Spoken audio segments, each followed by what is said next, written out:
3장이죠. 마가복음하고 마태복음하고 틀린 게 뭐예요? 차이가? 사복음서 있죠? 마가복음은 로마 시대에 그 네로 황제가 로마 시내에 불을 질러버렸죠.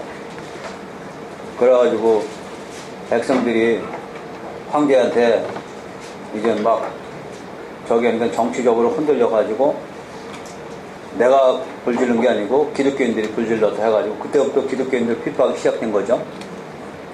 그 당시에 기독교인들이 핍박받는 가운데서 어떻게 견뎌내야 되느냐 하고 마가복음을 쓰기 시작한 거죠. 다시 말하면 지금 우리 하나님 믿으면서 고난 중에 있는 사람들 많습니다. 이 고난은 내가 견딜 만한 고난이 아니고 정말로 내 힘으로 이겨나가기 어려운 그 고난 속에서 어떻게 헤쳐나가야 되느냐 하는 것이 마가복음의 표적, 이적을 통해서 보여줍니다.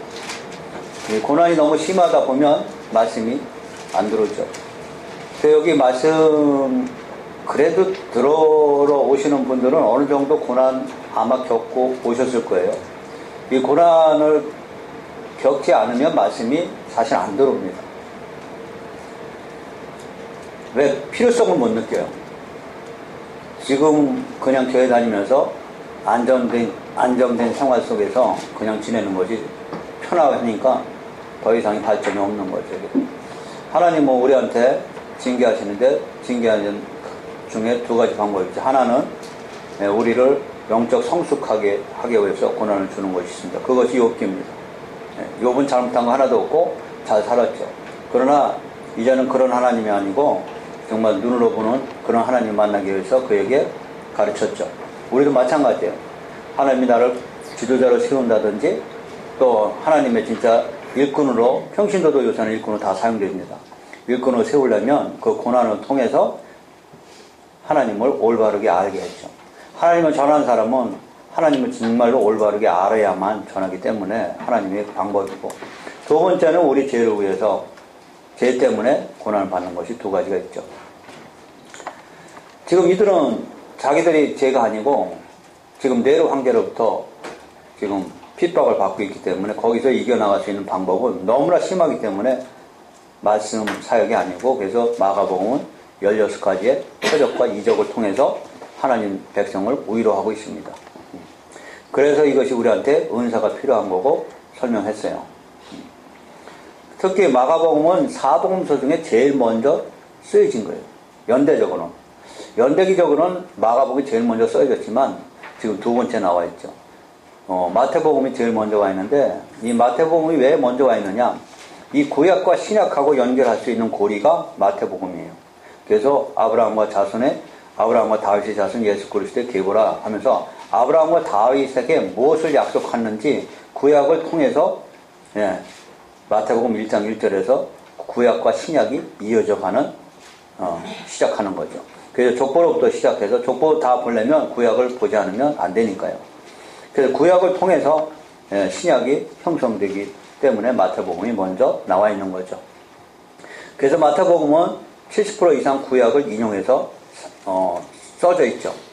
그래서 구약을 모르면 마태복음은 풀 수 없습니다.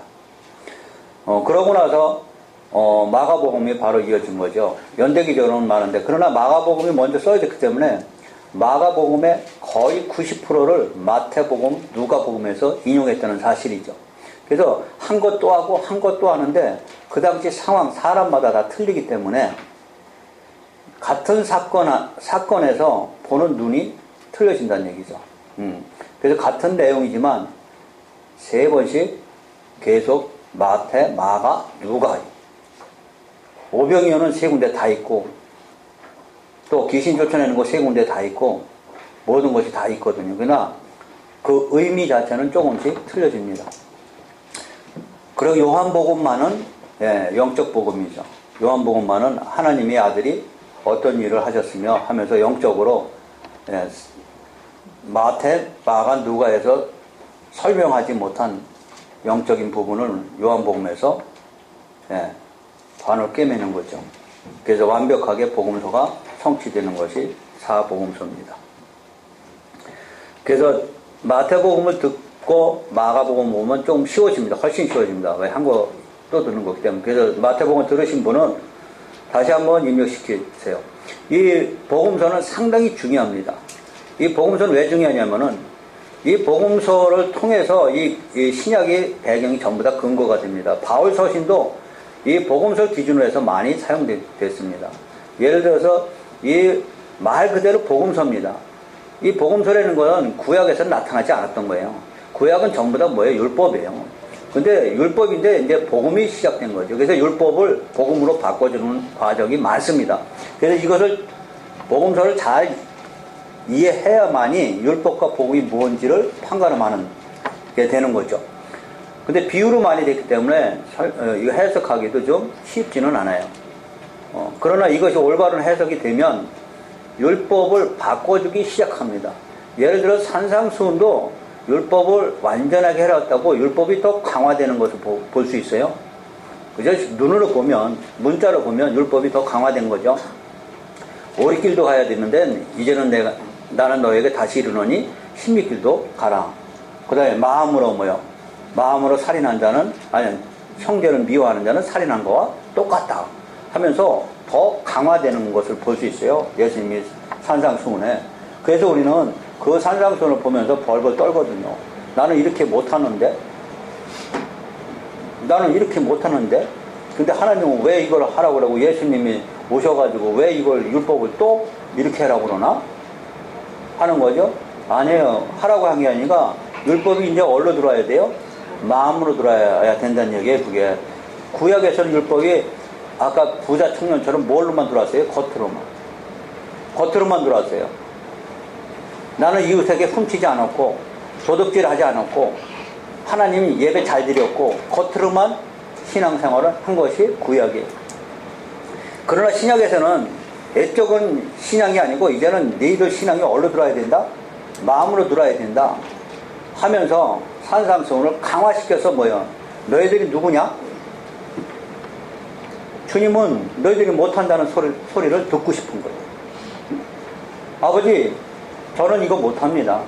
오리길도 못 가는데 제가 어떻게 감히 십리길도 갑니까? 그게 목적이에요. 그걸 지키라고 한 게 아니고 우리 잘못 읽으면 이게 큰일 나는 거예요. 이걸 지키려고 하다가 어디까지 차는 거예요? 목구멍까지 차는 거예요. 그거 지키는 자는 하나도 없어요. 그거 어디서 볼 수 있어요? 로마서에서. 의인은 하나도 없나니. 의인은 뭐 이걸 다 지켜야 의인이거든요. 근데 이걸 못 지키기 때문에 의인은 하나도 없나니에요. 근데 우리를 이걸 지키라고 산상수훈을 잘못 해석하고 잘못 설계하면 지키라고 할 수 있는데 율법 조문이에요. 율법 조문은 죽이는 것이고 영은 살리는 것이고 이 못 지키기 때문에 예수님이 오신 걸 여러분 아셔야 돼요. 예수님이 왜 오셨는지 그걸 정확히 모르면 우린 지키라는 얘기가 나온다니까요. 우리 여러분 여지껏 이거 들었어요. 지키라고. 그래서 하다 보니까 어떻게 했어요? 지키려고 기도도 무진장했고 정말로 나를 쳐서 엄청 했는데 결국에는 뭐요? 허물어지는 거죠. 못 지키네 나는. 누가 날 쓰시기만 하면 참고 견뎌내야 되는데 뭐야 나도 모르게 화가 나와버린 거죠. 그래서 하나님 어떻게 해요? 어떻게 하긴? 너는 그 자체로 십자가 안에 와야지. 아, 중요한 거예요 이게요. 그것 때문에 예수님 오셨으니까. 그렇죠. 저는 못하는데 누가 하셨어요? 예수님 하셨구나. 그 예수님의 사랑을 느끼면서 이제는 우리는 뭐예요? 내 마음이 너가 없어지고 시작하면서 이제는 뭐예요? 오리길 아니라 십리길도 지킬 수 있게 되는 거죠. 이 기독교 원래 중요한 거예요. 그러나 하나님 사랑을 못 느껴서 그럼 나는 못 지키나? 이렇게 생각하면 안 돼요. 그것은 우리 죽을 때까지 지켜가는 과정이에요. 기독교인은 죄인이기 때문에 교회에 오는 거고 십자가 앞에 예수님을 믿는 거죠. 내가 의인 같으면 그 율법을 다 지킨다면 교회 안 와도 됩니다. 예수님 필요 없죠. 내가 다 지킬 수 있으니까. 뭔 얘기인지 아셨어요? 기독교는 누굴 불러왔어요? 예수님이 시인을 불러왔어요. 죄인을 불러 오신 분이 다 지키라고 강요하지 않아요. 네가 뭘 깨달으는 거예요? 내가 필요한 걸 깨달으는 거예요. 그래서 산상수훈이 강화되는 거예요. 강화돼서 네가 뭐라는 걸 깨달은 거예요? 죄인이면. 구약에서는 겉으로만 지키니까 죄인이 아닌 척했거든. 그래? 그럼 율법이 뭔지 아냐? 겉으로만 지키는 게 아니고 네 마음으로 봐서 하면 넌 죄인이야. 그 겉으로 지킨 것은 율법을 잘못 해석한 거야. 그래서 산상수훈에서 율법을 어떻게 해요? 올바른 해석을 가르쳐주기 시작한 거야. 살인하지 말라, 간음하지 말라, 도둑질하지 말라, 탐내지 말라 하면서 이 의미를 가르쳐주기 시작했고, 우리도 산상수훈에서 그것을 우리한테 받아서 그것이 죄인임을 깨달아야 되는데, 우리는 이스라엘 백성처럼 겉으로만 사랑하는 척하고 내가 다 지켰다고 혹시 자부하지는 않는지 각자 이거는 생각해 봐야 돼요. 저는 있는 그대로 주님 앞에 나오는 걸 좋아합니다. 저 자신도 그렇습니다. 제 마음이 절대 깨끗이 못하거든요. 그러나 나가 하나 위로받을 수 있는 건 그분이 깨끗하지 않은 나를 위해서 십자가에 죽으셨다는 사실을 나는 믿거든요. 이것을 좋아하신다는 것이요.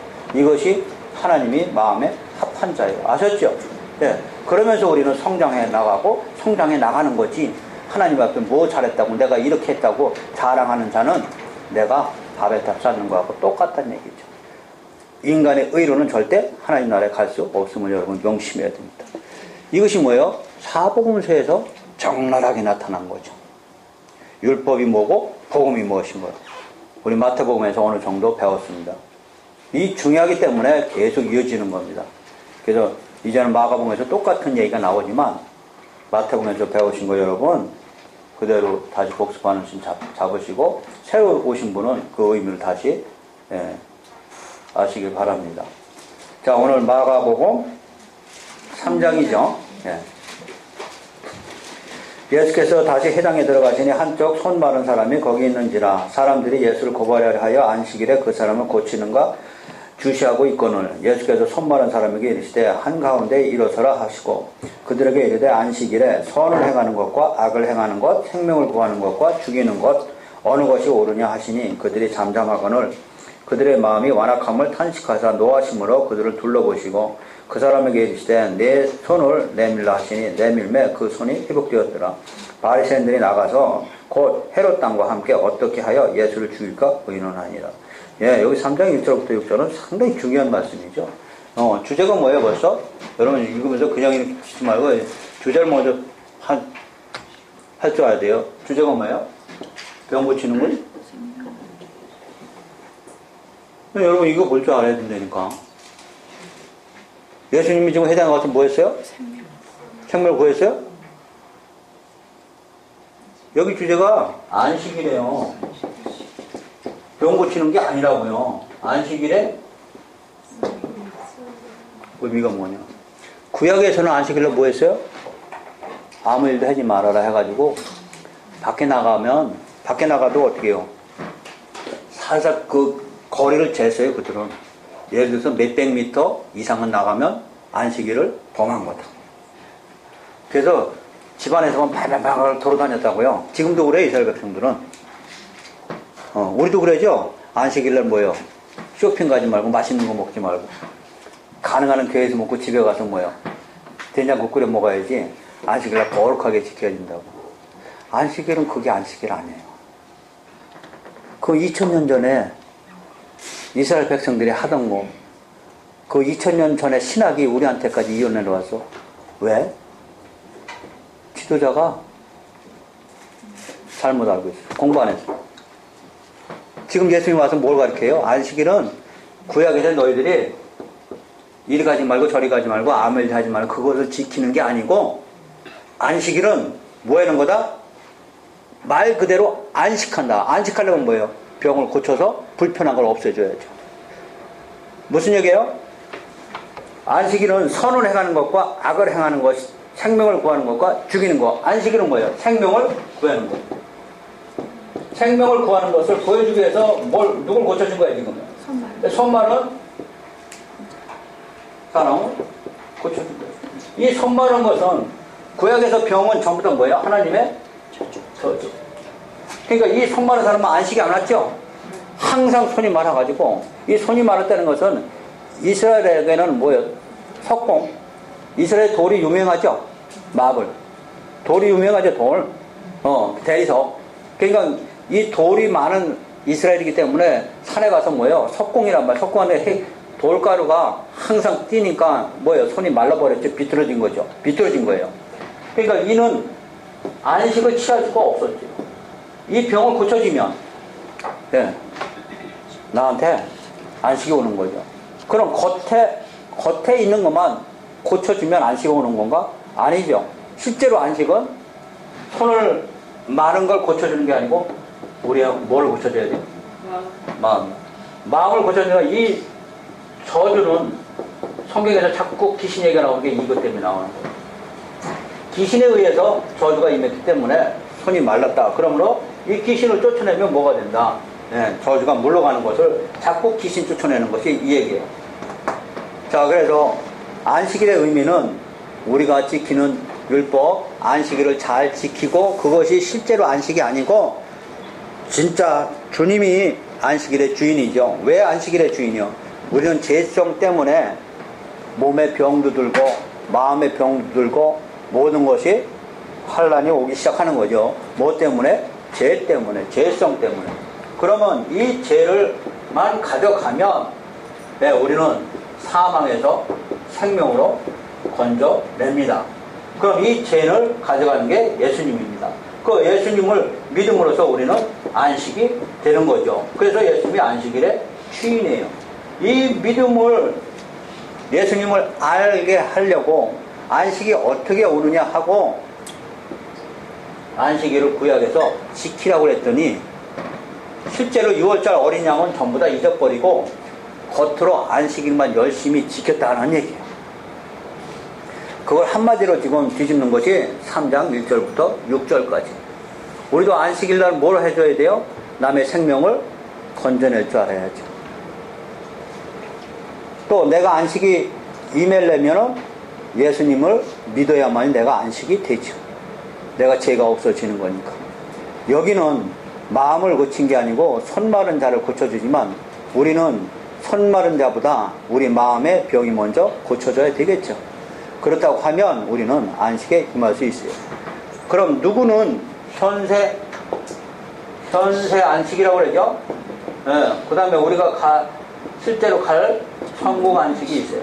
이 현세 안식은 우리가 살아있을 동안에 안식이 나한테 임하는 거죠. 이 모든 것을 뛰어넘어야 될 줄 알아야 되는데요. 현세 안식에 임한 사람들이, 많은 사람들이 이것을 누리고 있는 사람이 많습니다. 그 누리는 사람들은 어떤 사람들일까? 정확히 하나님이 누구신지를 알고 예수님의 살아계심을 그들은 정확히 아는 자들은 그 안에서 안식을 취할 수 있습니다. 자, 7절 봅니다. 예수께서 제자들과 함께 바다로 물러가시니 갈릴리에 또 무리가 따르며 유대와 예루살렘과 이두메 요단강 건너편과 또 도로와 시돈 근처에 많은 무리가 그가 하신 큰 일을 듣고 나오는지라. 여기도 짚고 넘어가죠. 그가 하신 큰 일. 그가 하신 큰 일은 뭐예요? 생명을 구하는 일이죠. 병 고친 일이라고 보면 안 돼요. 생명을 4절이죠. 구한 일이죠. 9절. 그가 하신 큰 일. 여러분도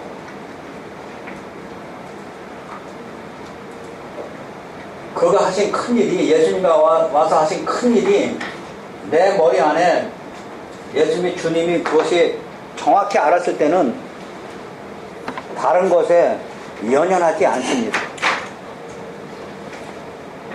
근데 예수님이 나를 위해서 그 크신 일을 한 거를 그냥 학문으로 지식으로만 아는 사람들은 그건 제껴놓고 다른 거 원하고 있는 거죠. 다시 말하면 물에서 건져냈더니 뭐요? 내 보따리가 아니라 네 보따리도 내놔라는 식이에요. 내 보따리 내가 하는 건 당연하고 네 보따리로 내가 내놔라 하는 것이 우리의 신앙생활이 이렇게 시작된 거예요. 신앙생활은 그것은 신앙생활이 아니에요.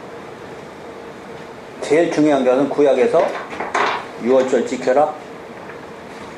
유월절 지켜라.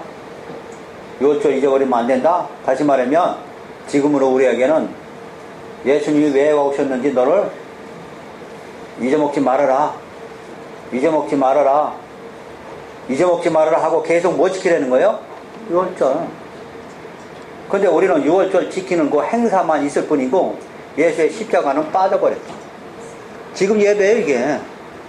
지금 예배는 열심히 드리는데 그가 하신 큰 일이 뭔지 모르고 예배당에 와서 앉아있는 사람들이 얼마나 많은지.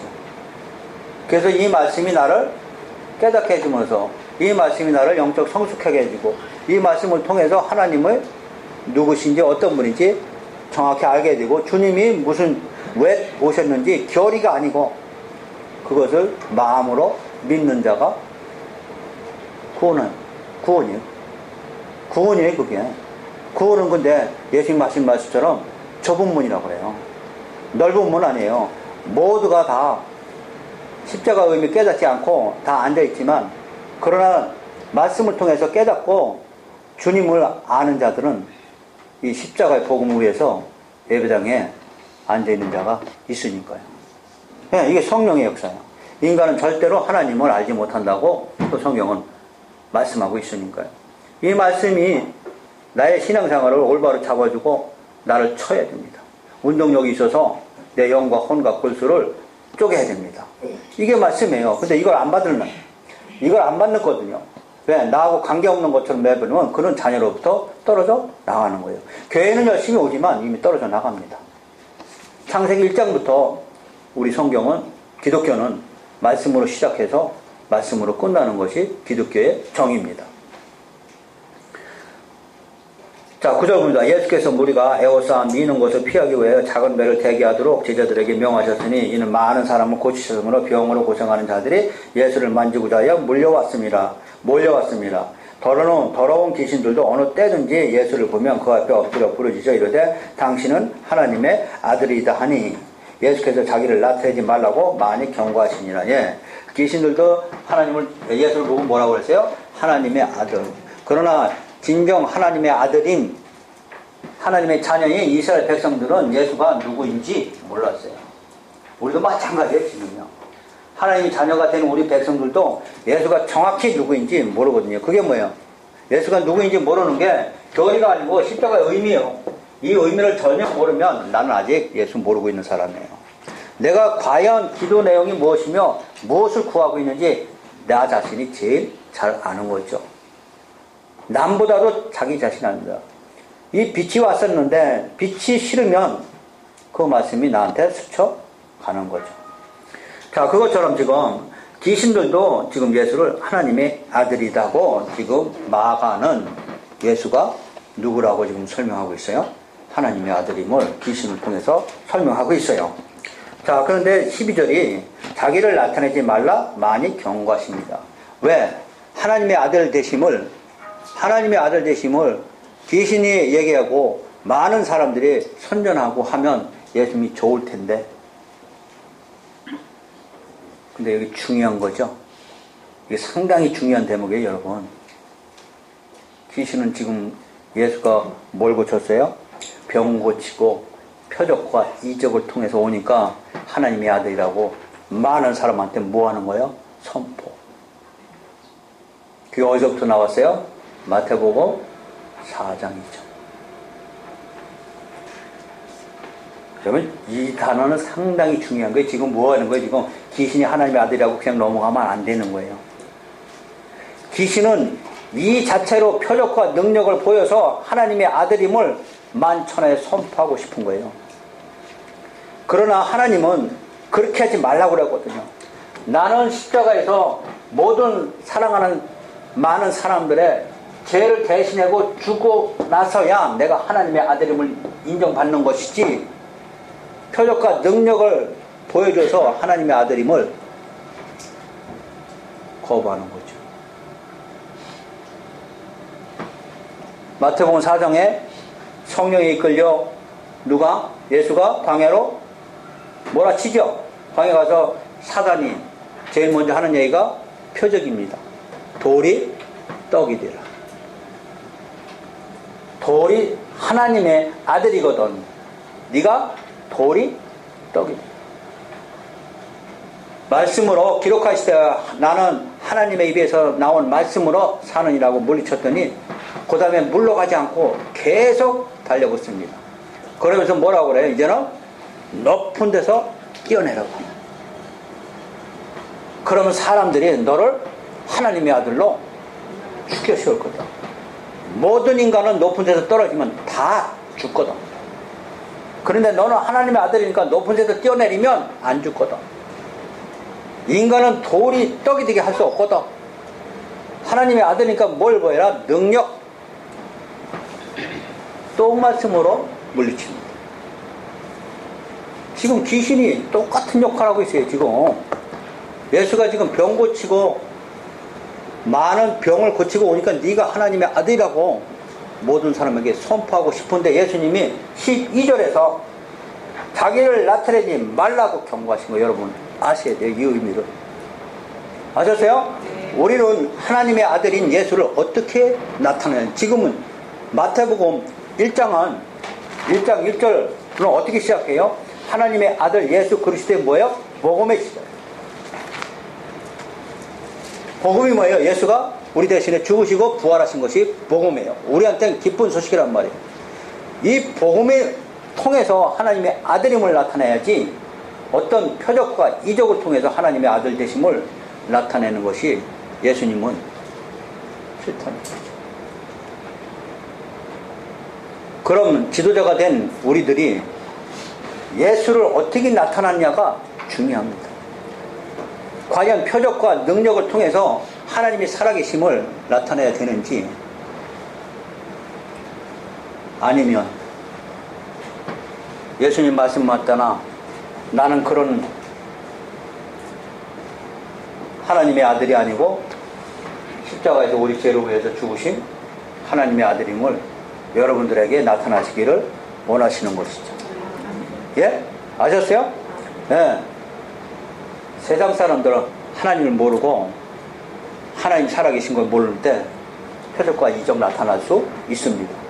그러나 그들이 교회 안에 들으면 이제는 여러분들이 이 하나님 아들이 예수가 어떤 분이신 걸 정확히 말씀을 통해서 가르쳐 줘야 되는 거죠. 12절은 예수가 왜 전하지 말라고 하는지를 여러분 아셔야 되는데 이걸 모르면 지도자가 돼가지고 맨날 뭐예요? 마술사? 예수만 믿으면 돌이 떡이 되고 오병이어 기적이 일어나고 병이 다 낫고 이것만 맨날도 부르짖게 된다니까요. 여기서 그래가지고 뭐요? 교인들은 다 이것 때문에 오는 거죠. 병 고치려고 오고 죄 때문에 오는 게 아니고 뭐 때문에 와요? 병 고치려고 오고 내 가정이 형편 빌라고 돌이 떡이 되지 않나 보고 작은 것이 큰 것이 되지 않나 이것 때문에 욕심 때문에 욕심을 막 붙여 일으킨 것이 예수님 말씀 경고 들을 줄 알아야 돼요. 누가 하나님의 올바른 종인진 열매를 보고 할지니. 아셨어요? 뭐 때문에 오셨어요? 이거 전해야죠. 나머지는 너희들이 구하지 않아도 돌이 떡이 되게 할 수 있고 네가 병을 원하지 않아도 십자가 아마 믿음으로 이 병이 치유되는 걸 믿으시기 바랍니다. 그것 때문에 와서는 안 되는 거죠. 자 13절입니다. 또 산에 오르사 자기가 원하는 자들을 부르시니 나온지라. 예, 이제 제자들 부르는 거죠. 근데 제자들 부르는 게 뭐예요? 내가 지원하는 게 아니고 원하는 자들을 부르시니. 이게 부르심이에요. 이게 소명이에요. 소명. 저도 마찬가지죠. 저는 하나님 절대 하나도 몰랐던 사람이에요. 근데 어느 순간에 때가 차면 그분이 나한테 오셨고 저를 강제로 불러낸 거죠. 여기 열두 제자도 마찬가지입니다. 예수님은 전혀 모르지만 예수님이 원하는 자들을 부르기 시작합니다. 자 14절 이에 열두를 세우셨으니 이는 자기와 함께 있게 하시고 또 보내사 전도도 하며 열두라는 것은 구약의 12지파를 대신합니다. 12는 그래서 단체의 수, 종교의 수라고 합니다. 그래서 구약 교회를 12지파, 신약 교회를 12사도. 그죠?